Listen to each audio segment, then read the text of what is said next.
Всем привет! Была проблема, очень шумел диван.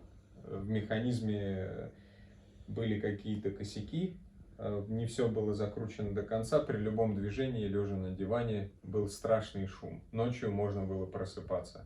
Соответственно, позвонил, обратился в фирму, приехали, в пару движений вопрос решен. Шумов нет, ну не совсем в пару движений, конечно, но шумов сейчас нету, полностью доволен.